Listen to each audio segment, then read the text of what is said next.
Hi friend, welcome you all विद्या.in। BPT course करने की आपने सोच ली है, फिजियोथेरेपी कोर्स आप करना चाहते हैं, बट फिजियोथेरेपी कोर्स करने के बाद आपको कौन कौन से करियर ऑप्शंस मिलेंगे, कितने तक की जॉब मिलेगी, आगे जाके इसका फ्यूचर स्कोप क्या होगा, इसको लेके आप बहुत ही कंफ्यूज हैं। कोई कहता है कि फिजियोथेरेपी के बाद जॉब नहीं मिलती है, कोई कहता है मिलती है तो 10 से 15 हजार की सैलरी मिलती है, कोई कहता है कि आपकी फ्यूचर की ग्रोथ बहुत ही स्लो होती है। तो बहुत सारे लोगों के अपने अपने ओपिनियन है, बट आज की वीडियो में हम लोग बात करने वाले हैं कि एक्चुअली अगर आप फिजियोथेरेपी कोर्स करते हैं तो आपके पास क्या क्या फ्यूचर के ऑप्शंस बनेंगे, उसमें किस तरह की प्रोफाइल होगी, सैलरी किस तरह की होगी और आगे जाके फ्यूचर ग्रोथ क्या होगी।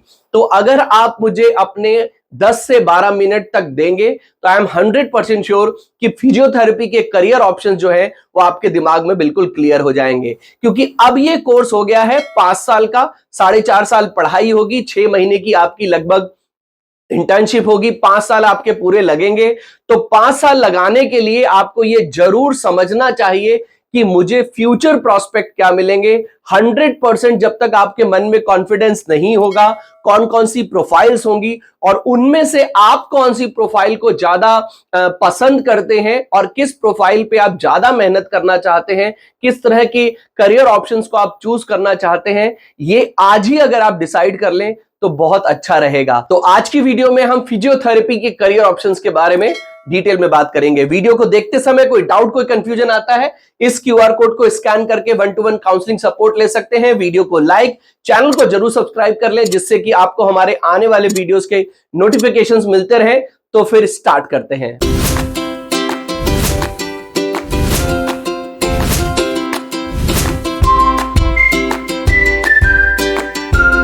तो सबसे पहले हम बात करते हैं कि फिजियोथेरेपी बेसिकली होता क्या है, इसके बारे में थोड़ा सा ब्रीफ में जान लेते हैं। ऑल्दो फिजियोथेरेपी को लेके मैंने ऑलरेडी डिटेल वीडियो बनाई है, लिंक आई बटन में दिया है, डिस्क्रिप्शन बॉक्स में दिया है, आप उसको भी चेक कर सकते हैं। यहां पर हम ब्रीफ में समझ लेते हैं। मेडिकल साइंस की एक ऐसी ब्रांच है जो बॉडी के मूवमेंट और फंक्शन को रिस्टोर करने में हेल्प करती है। इसका मेन एम होता है एक्सरसाइज, मैनुअल थेरेपी और इलेक्ट्रोथेरेपी का यूज करके पेन कम करना, मोबिलिटी को इंप्रूव करना। ये सर्जरी के बिना नेचुरल रिकवरी में हेल्प करता है। मतलब आपके पास अगर आपकी कोई इंजरी हो गई है तो उस तरह की इंजरी को आप एक्सरसाइज के थ्रू या फिर मैनुअल थेरेपी के थ्रू, इलेक्ट्रोथेरेपी के थ्रू कैसे इंप्रूव कर सकते हैं, कैसे अपने फंक्शंस को रिस्टोर कर सकते हैं, बॉडी के फंक्शंस को रिस्टोर कर सकते हैं, ये यहां पर आपको सिखाया जाता है।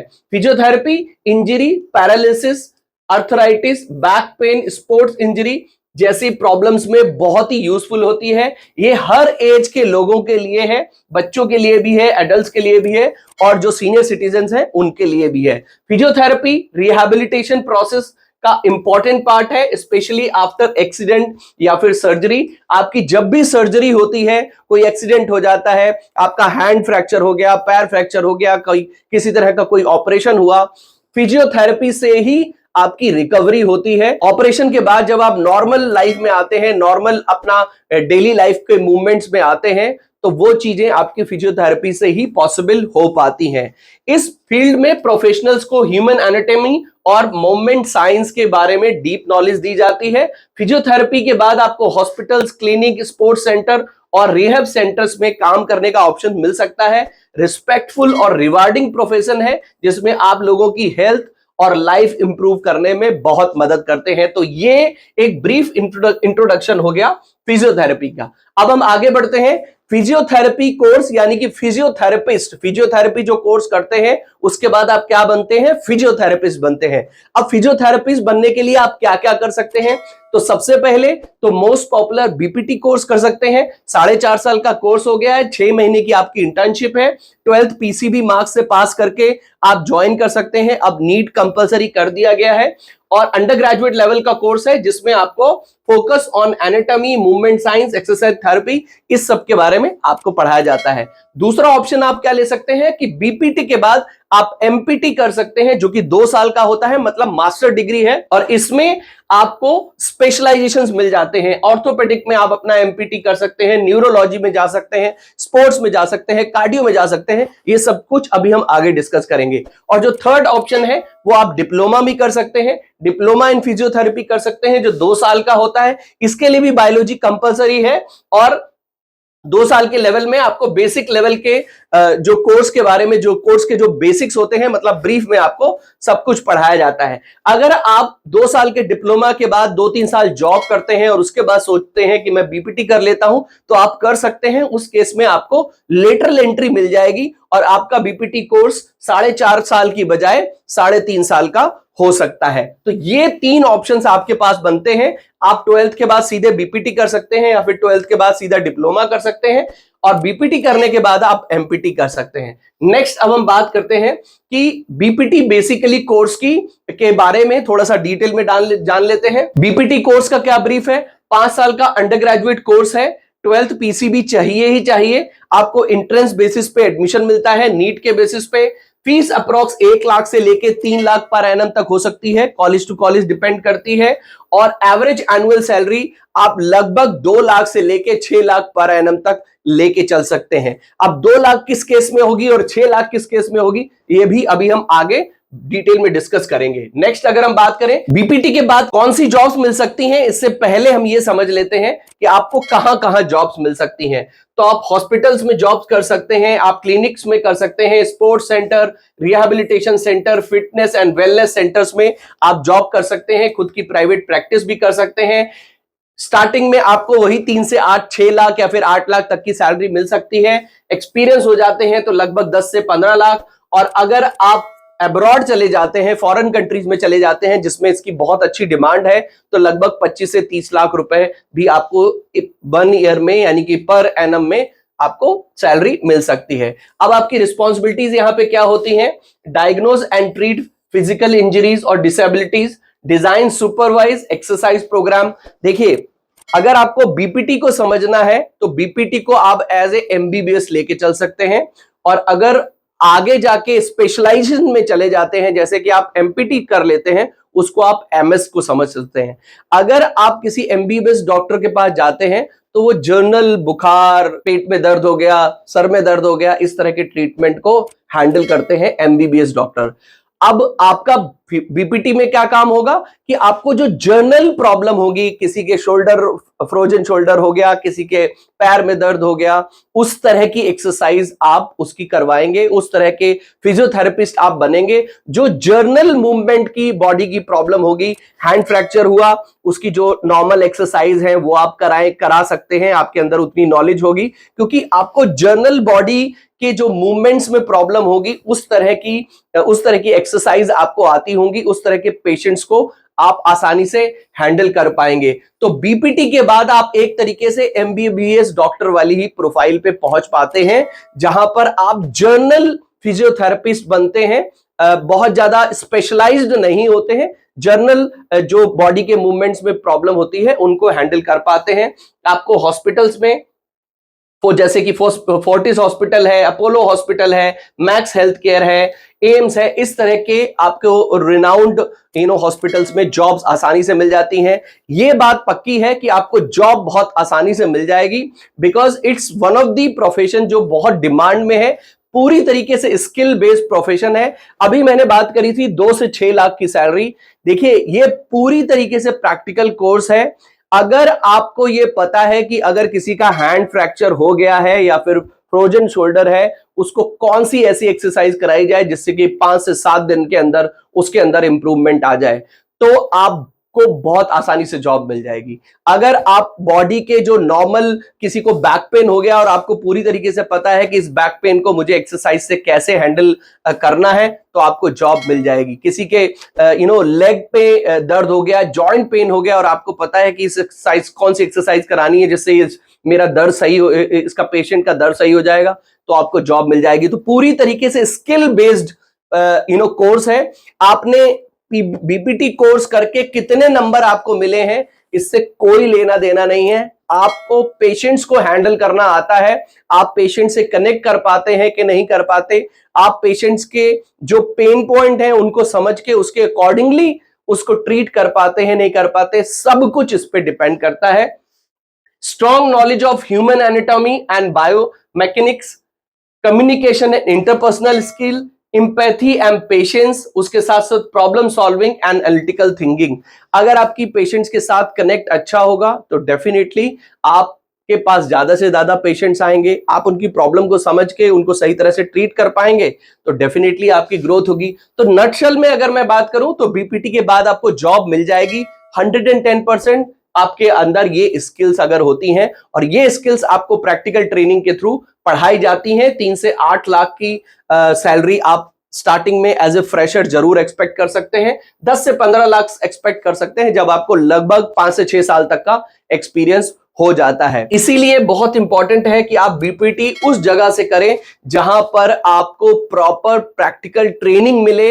अगर एक कॉलेज चले गए जिसने पूरी तरीके से सब कुछ ब्लैक बोर्ड पे, स्मार्ट बोर्ड पे बीपीटी पूरी पढ़ा दी, तो आपको कुछ पल्ले पड़ने वाला नहीं है, क्योंकि जब तक आपको प्रैक्टिकल स्किल नहीं होगी, जब तक आपने ज्यादा से ज्यादा प्रैक्टिकल ट्रेनिंग नहीं ली होगी, आपको उसका बेनिफिट नहीं मिलेगा। अब बात करते हैं कि बीपीटी के बाद मुझे करियर कैसे अच्छा मिलेगा। देखिए, बीपीटी आप करेंगे, आपको जॉब मिल जाएगी, 3 से 5 लाख 6 लाख तक का आपको स्टार्टिंग सैलरी मिल जाएगी। बट मुझे हाई ग्रोथ कैसे मिलेगी, मुझे अच्छी सैलरी कैसे मिलेगी, मेरा फ्यूचर कैसे स्टेबल होगा, और अगर कल को मैं चाहूं कि मैं अपनी खुद की क्लिनिक खोल लूं तो उसका डायरेक्शन क्या है, उसका सही रास्ता क्या है, वो रास्ता अब इस पॉइंट से चालू होगा।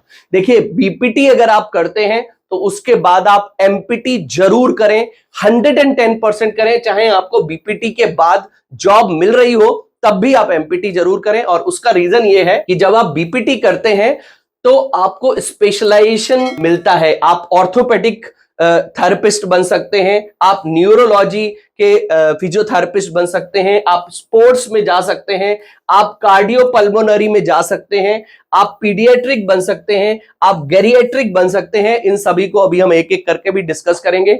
2 साल का कोर्स होता है, एंट्रेंस एग्जाम के थ्रू भी एडमिशन मिल सकता है और नॉर्मल भी मिल जाता है। लगभग 1 से 5 लाख के बीच में फीस होती है। किस कॉलेज की 2 लाख भी होती है, 3 लाख भी होती है, 5 लाख भी होती है। बट आपका ये स्पेशलाइजेशन कोर्स है। जब आप बैचलर्स के बाद मास्टर्स में चले जाते हैं तो अब यहां पर आ गया एमबीबीएस और एमएस का उदाहरण।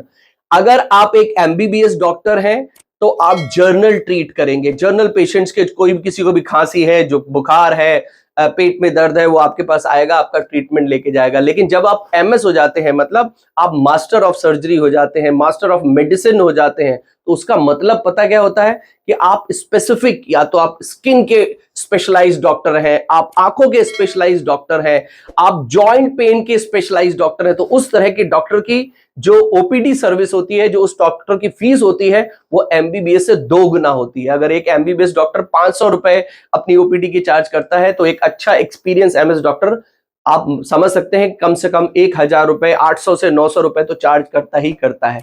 ये ऑप्शन है और ये ऑप्शन मिलेगा आपको एमपीटी में। क्यों? क्योंकि आप एक पर्टिकुलर फील्ड को पकड़ के, एक स्पेशलाइजेशन को पकड़ के आगे मास्टर डिग्री ले रहे हैं, आप आगे की पढ़ाई कर रहे हैं। तो उसमें सबसे पहला आपको ऑप्शन मिलता है स्पोर्ट्स थेरेपी का। स्पोर्ट्स टीम के साथ, फिटनेस क्लब्स के साथ, जिम, स्पोर्ट्स एकेडमीज के साथ, रिहैबिलिटेशन सेंटर्स के साथ, physiotherapy clinics, hospitals and athletic training centres में आपको जॉब मिलती है। और आपको सबसे पहले तो इंडियन स्पोर्ट्स अथॉरिटी में जॉब मिल सकती है। जितने भी स्पोर्ट्स प्लेयर हैं उनको इंजरीज होती ही रहती हैं, और उनको इंजरीज ना हो इसके लिए भी उनको प्रॉपर फिजियोथेरेपिस्ट होते हैं। इनफैक्ट जो अच्छी टीम्स होती हैं, आपकी जो नेशनल लेवल की टीम्स हैं, चाहे वो कोई भी स्पोर्ट्स हो, उसके पास पूरी पूरी एक एक टीम होती है फिजियोथेरेपिस्ट की। एक फिजियोथेरेपिस्ट नहीं, मोर देन 6 से 7 फिजियोथेरेपिस्ट होते हैं जो पूरी टीम की फिटनेस को हैंडल करते हैं, क्योंकि स्पोर्ट्स में फिटनेस सबसे ज्यादा इंपॉर्टेंट है। तो अगर आप गवर्नमेंट जॉब को टारगेट कर रहे हैं तो आप स्पोर्ट्स थेरेपी करके आप इंडियन स्पोर्ट्स अथॉरिटी, इसके साथ साथ आप IPL, pro kabaddi league, sports clinic, Fortis sports medicine units, fit India movement centres या फिर इंटरनेशनल स्पोर्ट्स क्लब में जा सकते हैं।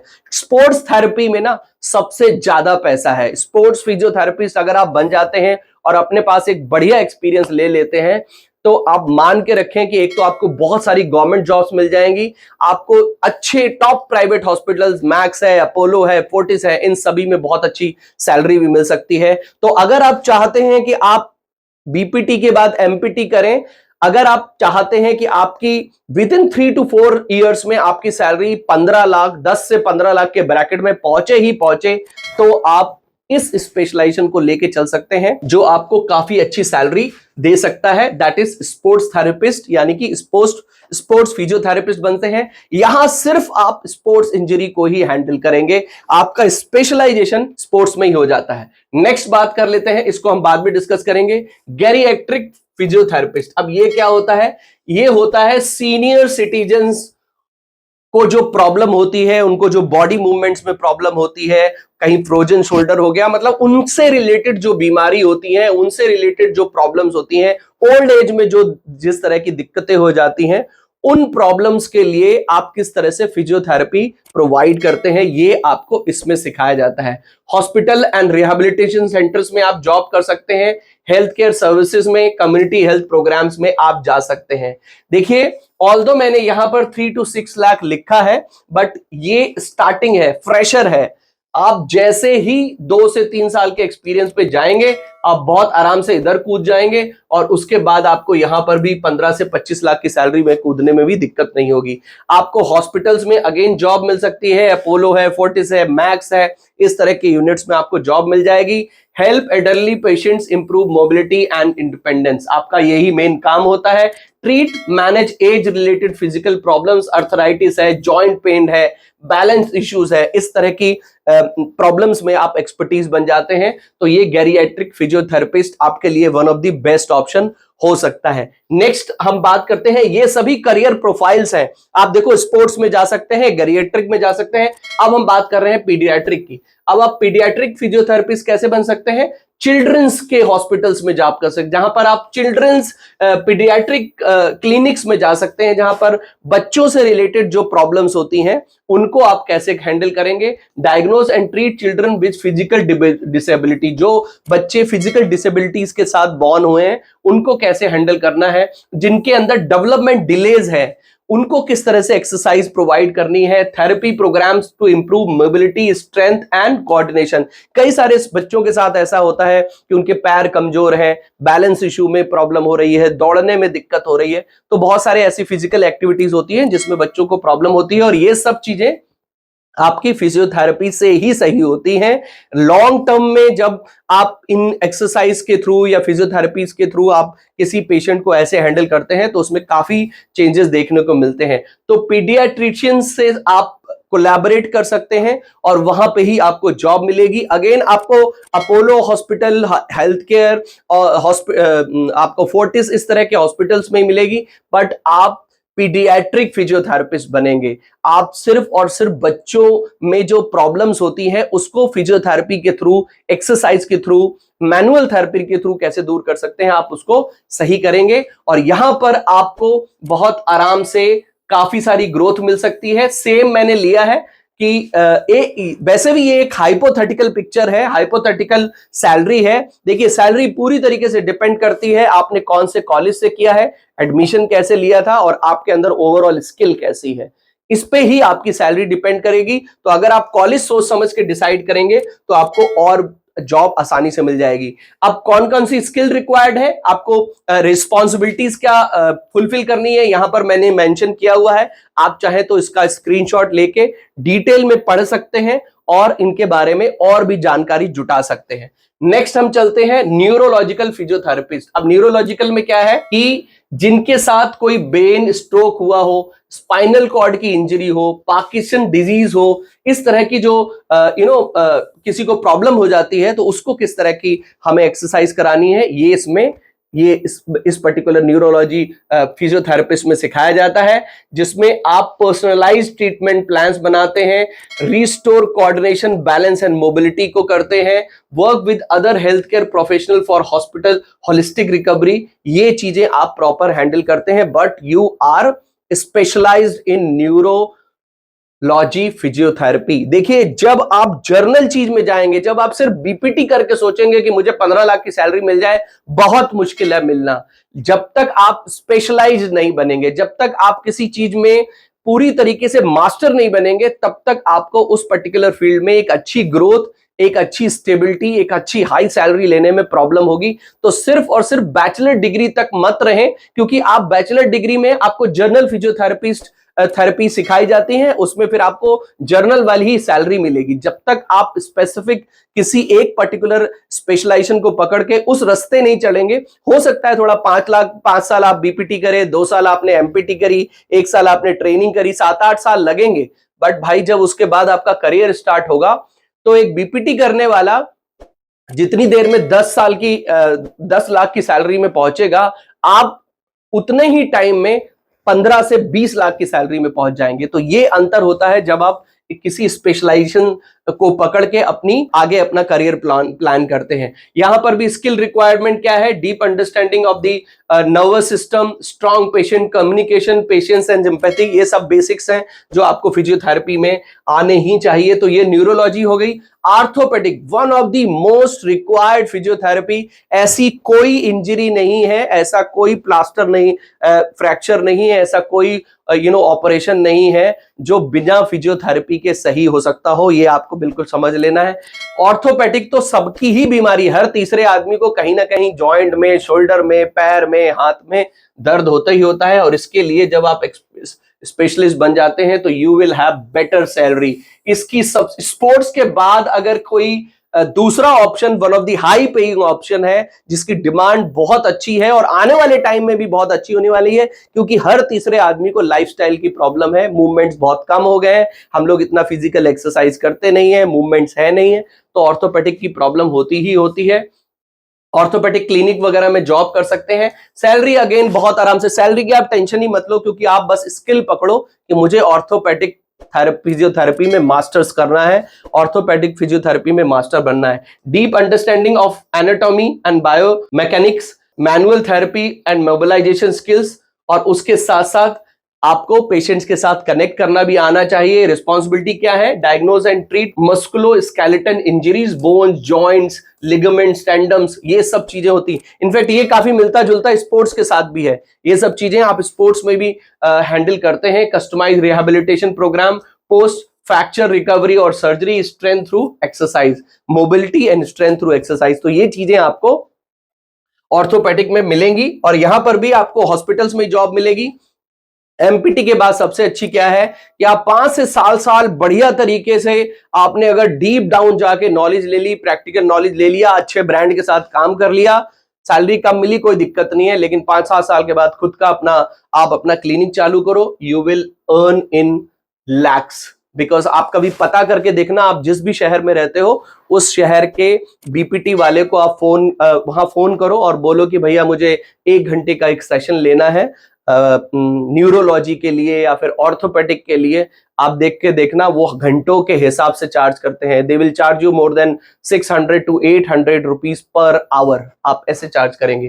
कार्डियो पल्मोनरी फिजियोथेरेपिस्ट, ये भी जिनको हार्ट डिजीज है उनको किस तरह से हैंडल करना है, उनकी रिकवरी कैसे करानी है, रेस्पिरेटरी कंडीशंस है, हार्ट सर्जरी हुई है, अस्थमा है, इस तरह की जो बीमारी जिन लोगों को है उनको फिजियोथेरेपी, उनको एक्सरसाइज के थ्रू कैसे हमें रिकवर कराना है, ये सब चीजें आप इसमें सीखते हैं। Exercise and breathing therapy programmes, उसके साथ साथ लंग्स की कैपेसिटी को कैसे बढ़ाना है, ये तो कॉमन प्रॉब्लम है। Cardio pulmonary physiotherapy is one of the most demanding physiotherapist required in every hospital. हर किसी भी पार्ट में आप हो, ये चीज आपको चाहिए ही चाहिए। अगेन हॉस्पिटल्स वगैरह में जॉब मिल जाएगी, सैलरी बहुत आराम से 3-4 साल का एक्सपीरियंस के बाद 10-12 लाख तो आप बहुत आराम से ले लेंगे। ये हम आज की बात कर रहे हैं, मतलब ये तो हम आज के हिसाब से बात कर रहे हैं। अगर आज आप बीपीटी करते हैं उसके बाद एमपीटी करते हैं तो आपकी स्टार्टिंग सैलरी डेफिनेटली बहुत अलग ब्रैकेट से होगी, क्योंकि हम जो सैलरी डिस्कस कर रहे हैं वो तो आज से डिस्कस कर रहे हैं। और आप जो पढ़ाई करेंगे, अगर सिर्फ बीपीटी भी करते हैं तो 5 साल बाद ही जॉब के लिए जाएंगे, या फिर एमपीटी कर लेते हैं तो लगभग 7 साल के बाद जॉब के लिए जाएंगे। बट जब बात आती है करियर की, तो करियर स्कोप की कोई कमी नहीं है। इनफैक्ट बहुत अच्छा स्कोप है और अभी तक उतना ज्यादा अनएक्सप्लोर्ड स्कोप है। अभी तक फिजियोथेरेपी वगैरह को लोग ऐसे ही समझते थे कि अरे ये तो एक्सरसाइज कराने वाले हैं, ये तो नॉर्मल इस तरह की उस तरह की एक्सरसाइज ही कराते हैं। ऐसा नहीं है। This is now physiotherapists are being called as a doctor. Why they have been called as a doctor? Because physiotherapist plays a very crucial role in recovery. Patient की रिकवरी में फिजियोथेरेपिस्ट बहुत बड़ा role play करता है, तो इसीलिए तो उन्हें डॉक्टर बोला गया, क्योंकि डॉक्टर का काम है सर्जरी करके छोड़ देना, लेकिन सर्जरी से वो नॉर्मल कंडीशन में कैसे आता है वो फिजियोथेरेपी की स्किल के बेसिस पे आता है। Gynaecologist same, women hospital, maternity centre, rehabilitation centre, IVF centre, fitness and wellness studios, physiotherapy department, इस तरह की प्रोफाइल में वर्क एरिया आपको करना होता है। और की responsibility treat women during pregnancy and post natal periods, dysfunctions, urinary, manage pelvic floor dysfunction. तो इस तरह की बीमारियों को आप हैंडल करते हैं और आपको strong understanding of female anatomy and reproductive system के बारे में पढ़ाया जाता है। पेल्विक फ्लोर थेरेपी क्या होती है, ये सब चीजें आपको सिखाई जाती हैं। कम्युनिकेशन काउंसलिंग स्किल्स तो आपकी बेटर होनी चाहिए फिजियोथेरेपी के लिए।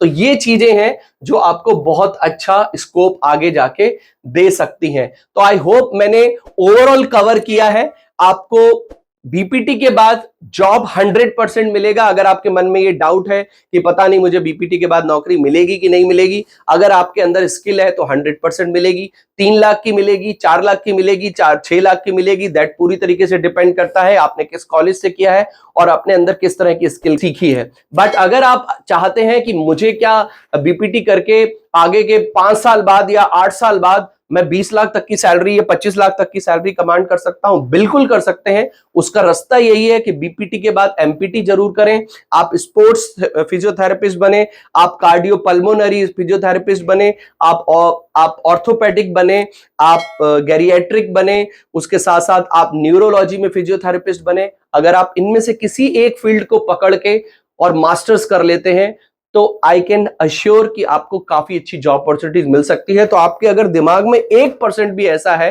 कि फिजियोथेरेपी करने के बाद मुझे जॉब नहीं मिलेगी, तो ऐसा बिल्कुल भी नहीं है। अब तो you will be called as a doctor. तो जब डॉक्टर है तो फिर आप, ऐसा नहीं है कि आप आगे जाके अपना फ्यूचर नहीं बना पाएंगे, तो डेफिनेटली बना पाएंगे। बट यस, हर तरह के प्रोफेशन में एक पर्टिकुलर स्किल चाहिए होती है, आपको उस स्किल को टारगेट करना है। आप सैलरी को टारगेट मत करो। अगर वो स्किल है तो सैलरी है, और सैलरी है तो फ्यूचर भी है। तो आई होप मेरे इस वीडियो से आपको फिजियोथेरेपी के करियर ऑप्शंस के बारे में काफी कुछ पता चल गया होगा। अगर कोई भी डाउट हो, अगर आपके मन में कोई भी क्वेरी हो, तो इस नंबर पे कनेक्ट करके 1-to-1 काउंसलिंग सपोर्ट ले सकते हैं। वीडियो को लाइक, चैनल को सब्सक्राइब जरूर कर लें, जिससे कि आपको हमारे आने वाले वीडियोस के नोटिफिकेशन मिलते रहें। तो मिलते हैं अपनी नेक्स्ट वीडियो में। Till then take good care of yourself. All the best.